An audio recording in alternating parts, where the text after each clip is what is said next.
പ്രിയ കൂട്ടുകാർക്കും നമ്മൾ പുതിയൊരു വീഡിയോയിലേക്ക് സ്വാഗതം. അപ്പോൾ അതാ ഇന്ന് ഞാനൊരു ക്ലീനിങ് വീഡിയോ ആയിട്ടാണ് കേട്ടോ വന്നിട്ടുള്ളത്. രാവിലെ എല്ലാ വീട്ടമ്മമാരും ചെയ്യുന്ന പോലത്തെ ഒരു അടിയും തൊടയും പിന്നെ തട്ടലും കൊട്ടലൊക്കെ ആയിട്ടുള്ള ചെറിയൊരു വീഡിയോ ആണ്. കൂട്ടുകാർക്ക് വീഡിയോ ഇഷ്ടമാവില്ല എന്നൊന്നും അറിയില്ല കേട്ടോ. എന്തായാലും വീഡിയോ ഇഷ്ടമാവുകയാണെന്നുണ്ടെങ്കിൽ നിങ്ങളൊന്ന് ലൈക്ക് ചെയ്യുമെന്ന് വിചാരിക്കണം.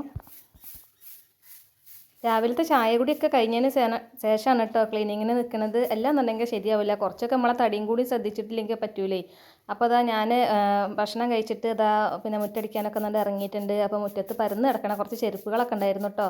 അതൊക്കെ ഒന്ന് വൃത്തിയിൽ ഒരു ഭാഗത്തേക്കാണ്ട് അടുക്കി പെറുക്കി ഇങ്ങോട്ട് വെക്കുകയാണ്. അപ്പോൾ നമ്മുടെ നാട്ടിൻ പ്രദേശത്തൊക്കെ രാവിലെ ഒന്ന് ഉമ്മർത്ത് ചൂട് തട്ടിയിട്ടില്ലാച്ചെങ്കിൽ ഒരു സുഖം ഉണ്ടാവില്ല കേട്ടോ. അങ്ങനെ നമ്മളെ മുറ്റടിയൊക്കെ കഴിഞ്ഞതിന് ശേഷം ഇതാ അത്തേക്ക് നമ്മൾ കയറിയിട്ടുണ്ട് കേട്ടോ. ഇനി ഇന്നൊന്ന് മാറാല തട്ടണം.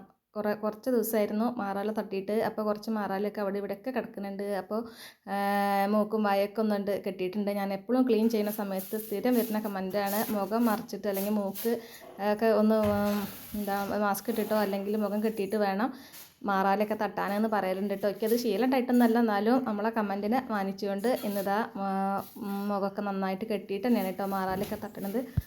ഈ മാറാലേൻ്റെ കാര്യം പറയുകയാണെന്നുണ്ടെങ്കിൽ നമ്മളെ സീലിങ്ങുമ്മൽ ഉണ്ടാവണ മാറാലേനേയും കാട്ടിൽ കൂടുതൽ ഉണ്ടാവുക നമ്മളെ ജനലുമ്മലൊക്കെ ആയിരിക്കും അല്ലേ. അപ്പോൾ ജനൽ കമ്പിയൊക്കെ നന്നായിട്ട് തട്ടി കൊടുക്കുകയാണ് കേട്ടോ. അപ്പോൾ അതിനോട് കൂടെ തന്നെ നമ്മളെ ജനൽപ്പാളികളൊക്കെ ഒന്നാട് തുറന്നും കൂടിയും കൊടുക്കുന്നുണ്ട്. നല്ല വായുസഞ്ചാരമൊക്കെ നമ്മളെ വീട്ടിലേക്ക് കൊണ്ട് വരട്ടെ. ജനലൊക്കെ തുറന്നാൽ തന്നെ ഒരു പോസിറ്റീവാണല്ലേ. അങ്ങനെ നമ്മളെ ഹാളുകളും റൂമുകളും ഒക്കെ ഇവിടെ മാറാലൊക്കെ തട്ടി കഴിഞ്ഞിട്ടുണ്ട്. അതൊന്നും ഞാൻ കാണിക്കണില്ല കേട്ടോ. കുറേ സമയത്തെ പരിപാടി തന്നെ ആയിരുന്നു കേട്ടോ അതൊക്കെ. അങ്ങനെ മാറാല തട്ടലൊക്കെ കഴിഞ്ഞിട്ട് പിന്നെ ഞാനൊന്ന് തട്ടിക്കൊട്ടി അടിച്ചു വാരണല്ലോ, അതിന് വേണ്ടിയിട്ട് വന്നതാണ്. അപ്പം നമ്മളെ സോഫയിലുള്ള പൊടികളൊക്കെ ഒന്ന് തട്ടി കൊടുക്കുന്നുണ്ട്. എന്നിട്ട് നല്ല രീതിയിൽ തന്നെ ഒന്നുകൊണ്ട് അടിച്ചു വാരുന്നുണ്ട് കേട്ടോ. പിന്നെ ഇതുപോലത്തെ ഒരു ബ്രഷ് കൊണ്ടാണ് നമ്മൾ അടിക്കണമെന്ന് വെച്ചെങ്കിൽ മുടിയൊക്കെ വീണ് കിടക്കുന്നുണ്ടാവും. അതൊക്കെ നമ്മളെ ബ്രഷ് തമ്മിൽ പിടിക്കും കേട്ടോ. അപ്പോൾ സുഖമാണ്. മാത്രമല്ല നമ്മൾ തുടയ്ക്കുന്ന സമയത്ത് തുടയ്ക്കുന്ന കോലുമ്മ കൂടെ ഉണ്ടാവുമല്ലോ ഒരു മുടി ഇങ്ങനെ അഴിഞ്ഞുകൊണ്ട്, ആ പരിപാടി ഉണ്ടാവില്ല കേട്ടോ. അപ്പോൾ അതാ നമ്മൾ ഇൻഡോർ പ്ലാന്റ് ഒക്കെ ഉണ്ടായിരുന്നു കേട്ടോ കുറച്ച്. അതൊക്കെ ഒന്നുണ്ട് പഴകിയ ഇലകളൊക്കെ ഒന്നുകൊണ്ട് മാറ്റി കൊടുക്കുകയാണ്. ഇവിടെ തന്നെ നമ്മളെ ബെഡ്ഷീറ്റൊക്കെ ഒന്നുകൊണ്ട് വിരിച്ചിടുന്നുണ്ട് കേട്ടോ.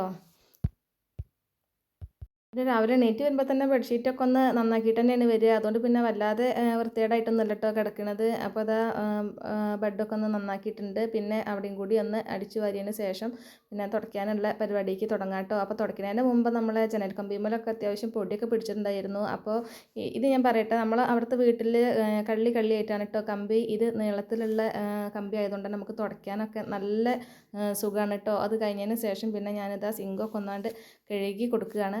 അപ്പോൾ ഞാൻ സോപ്പ് പൊടി എടുക്കും, ചിലപ്പോൾ ഷാമ്പു എടുക്കും. ഇന്നിപ്പോൾ ഏതായാലും ഹാൻഡ് വാഷ് അവിടെ കൈപ്പാട്ട് തന്നെ ഉണ്ടായിരുന്നല്ലോ. അപ്പോൾ അത് ഇത്തിരി ഒഴിച്ചിട്ടാണ് കേട്ടോ കഴുകി എടുക്കുന്നത്. മാത്രമല്ല പിന്നെ നമ്മൾ ടാപ്പും ഒക്കെ ഒരു സ്ക്രബ്ബർ ഇട്ടിട്ട് ഉരച്ചെടുക്കുന്നുണ്ട്. അപ്പോൾ നമ്മളെ തറ തുടക്കുന്നതിന് മുമ്പ് തന്നെ ഇങ്ങനത്തെ ലൊട്ടിലൊടുക്ക് സാധനങ്ങളൊക്കെ ക്ലീൻ ചെയ്ത് കഴിഞ്ഞാൽ ഏറ്റവും നല്ലത് അങ്ങനെയാണ് ഇട്ടും. മാത്രമല്ല നമ്മളെ വാഷ് ബേസിൻ്റെ ചുവട്ടിൽ ഒരു തുണിയും കൂടി ഇടുകയാണെന്നുണ്ടെങ്കിൽ കുറേ ചളിക്കും പിന്നെ വെള്ളം പോയി തുടയ്ക്കേണ്ട പണിക്കൊക്കെ കുറേ നമുക്ക് പണിക്കൊരു ആശ്വാസം കിട്ടും കേട്ടോ. പിന്നെ നമുക്ക് സിങ്കിൻ്റെ ചുറ്റുഭാഗമൊക്കെ ഒന്നുകൊണ്ട് തുടച്ചും കൂടിയും കൊടുക്കുക. പിന്നെ നമ്മളെ ഡൈനിങ് ടേബിളാണ് കേട്ടോ ക്ലീൻ ചെയ്യുന്നത്. അപ്പോൾ രാവിലത്തെ ബ്രേക്ക്ഫാസ്റ്റ് കഴിഞ്ഞതിന് ശേഷമൊക്കെ ഒന്ന് തുടച്ചിട്ടതാണ്. പിന്നെ ഞാൻ ഒന്ന് വൃത്തി തന്നെ ഒന്നും കൂടി കണ്ട് തുടച്ച് കൊടുക്കുകയാണ് കേട്ടോ. പിന്നെ നമ്മളെ ഷോക്കേസും കാര്യങ്ങളിലൊക്കെ നല്ല പൊടി പിടിച്ചിട്ടുണ്ടായിരുന്നു. അപ്പോൾ അത് ആ കള്ളി ആയതുകൊണ്ട് തന്നെ ഓരോ സാധനങ്ങൾ എടുത്ത് വെച്ചിട്ട് തുടയ്ക്കണമായിരുന്നു കേട്ടോ. അപ്പോൾ ഷോക്കേസിൻ്റെ ഭാഗങ്ങളൊക്കെ ഒരു 2 ആഴ്ച കൂടുമ്പോഴൊക്കെ തുടയ്ക്കാറുണ്ട് കേട്ടോ. അപ്പോൾ തുടയ്ക്കുന്ന സമയത്തൊക്കെ നന്നായിട്ട് പൊടി ഉണ്ടാവും ചെയ്യലുണ്ട്. ഇങ്ങനെ തുറന്ന് കിടക്കുന്ന ഒരു മോഡലായതുകൊണ്ട് തന്നെ പൊടി അത്യാവശ്യം ഉണ്ട് കേട്ടോ. അപ്പോൾ ഈ ഭാഗമൊക്കെ നന്നായിട്ട് തന്നെ വൃത്തിയാക്കി എടുത്തിട്ടുണ്ട്. ഇനി നമുക്ക് തറയൊക്കെ ഒന്ന് തുടച്ച് കൊടുക്കുക. അപ്പോൾ ഞാൻ കുറച്ച് ഡെറ്റോൾ എടുത്തിട്ടുള്ള വെള്ളത്തിലാണ് കേട്ടോ തുടച്ചെടുക്കുന്നത്. ഉറുമ്പ് ശല്യങ്ങളും കാര്യങ്ങളൊന്നും അപ്പോൾ ഉണ്ടാവില്ല. അങ്ങനെ തറ തുടയ്ക്കലൊക്കെ കഴിഞ്ഞേക്കിലാണ് പിന്നെ അടുക്കളയിൽ വന്നത്. അപ്പോൾ അമ്മ കുക്കിങ്ങിലായിരുന്നു കേട്ടോ. അപ്പോൾ ഞാൻ പറഞ്ഞു ലാസ്റ്റ് നല്ല അടുക്കള തുടയ്ക്കാന്ന്. അങ്ങനെ നമ്മളെ അടുക്കളയൊക്കെ ക്ലീൻ നീറ്റാക്കിയിട്ട് എടുക്കുക കേട്ടോ. അപ്പോൾ സ്റ്റൗവാണ് ആദ്യം തന്നെ തുടയ്ക്കുന്നത്. അപ്പോൾ അതിൻ്റെ മുകളിലത്തെ ആ സുണകളൊക്കെ മാറ്റി വെച്ചിട്ടുണ്ട്. ഇത്തിരി സോപ്പൊടി ഇട്ട വെള്ളത്തിലാണ് കേട്ടോ തുടയ്ക്കുന്നത്. അപ്പോൾ തന്നെ നമ്മളെ സ്റ്റൗവൊക്കെ നല്ല നിറം വയ്ക്കും. പിന്നെ തെറിച്ചിട്ടുണ്ടെന്നുണ്ടെങ്കിൽ നമ്മളെ ചുമരുമ്മൽ അവിടെയും കൂടിയൊക്കെ ഒന്നായിട്ട് തുടച്ച് കൊടുത്തു കഴിഞ്ഞാൽ ആ ഭാഗം നല്ല വൃത്തിയായിട്ടിരിക്കും. പിന്നെ കിട്ടിയതുപോലെ തന്നെ അതിൻ്റെ എന്താ അതിന് പറയാൻ എനിക്കറിയില്ല കേട്ടോ. ആ സംഭവങ്ങളൊക്കെ സ്റ്റൗവിൻ്റെ മുകളിൽ തന്നെ വെച്ച് കൊടുക്കുന്നുണ്ട്. സ്റ്റൗവിൻ്റെ അടിയിലൊക്കെ നല്ല പൊട്ടും പൊടിയൊക്കെ ഉണ്ടാവാൻ സാധ്യത ഉണ്ട്. അപ്പോൾ അതുകൊണ്ട് ഇതാക്കണു അതൊക്കെ ഞാനത് തുടച്ച് കൊടുക്കുകയാണ്.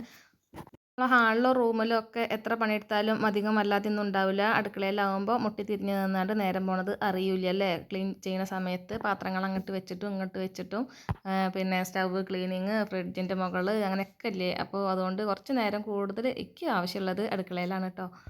പിന്നെ നമ്മളെ മിക്സിയൊക്കെ നന്നായിട്ട് തന്നെ തുടച്ചെടുത്തിട്ടുണ്ട്. പിന്നെ അടുക്കളയിൽ സിങ്കിൻ്റെ പണിയാണ് കേട്ടോ. 2 ടാപ്പുണ്ട്. അതൊക്കെ നന്നായിട്ട് സ്ക്രബ്ബർ വെച്ചിട്ട് കഴുകിയിട്ടുണ്ട്. ആ ഭാഗത്തുള്ള ചുമരുകളൊക്കെ നന്നായിട്ട് ഉരച്ച് കഴുകിയിട്ടുണ്ട്. മാത്രമല്ല നമ്മളെ സിങ്കും കൂടി ഒരു സ്ക്രബ്ബർ ഉപയോഗിച്ചിട്ട് തന്നെ നന്നായിട്ട് കഴുകി കഴിഞ്ഞാൽ നമ്മളെ അടുക്കളയത്തെ ക്ലീനിങ് പരിപാടികളും ഇവിടെ തീർന്നു. അപ്പോൾ അതുമാതിരി തന്നെ നമ്മളെ സിങ്കിൻ്റെ ചോട്ടിലും നല്ലൊരു ചവിട്ടി ഇടുകയാണെന്നുണ്ടെങ്കിൽ ഒരുപാട് പണിക്ക് ആക്കാണ് കേട്ടോ. അപ്പോൾ അതാണ് നമ്മളെ അടുക്കള. അപ്പോൾ നമ്മളെ ക്ലീനിങ് പരിപാടിയൊക്കെ ഇവിടെ കഴിഞ്ഞിട്ടുണ്ടെങ്കിലും കൂടിയിട്ട് അതിനൊരു പൂർണ്ണത കിട്ടണമെന്നുണ്ടെങ്കിൽ ഞാൻ ചെയ്യുന്നൊരു ട്രിക്ക് ഉണ്ട് കേട്ടോ. അപ്പോൾ അതാ ഒരു ചന്ദനത്തിരി അങ്ങോട്ട് കത്തിക്കുക, എന്നിട്ട് അതിൽ നിന്ന് വരുന്ന മണം ഉണ്ടല്ലോ, അത് നമ്മളെ വീട്ടിൽ മൊത്തം ഒന്നുകൊണ്ട് ആക്കി കഴിഞ്ഞാൽ പോസിറ്റീവ് കൂടെ പോസിറ്റീവ് ആവും കേട്ടോ. അപ്പോൾ അതാ ഇന്നത്തെ വീഡിയോ കൂട്ടുകാർക്ക് ഇഷ്ടമാവുകയാണെന്നുണ്ടെങ്കിൽ ഒന്ന് ലൈക്ക് ചെയ്യൂ. അപ്പോൾ മറ്റൊരു ദിവസം മറ്റൊരു വീഡിയോ ആയിട്ട് വരുന്നത് വരെ ബായ്.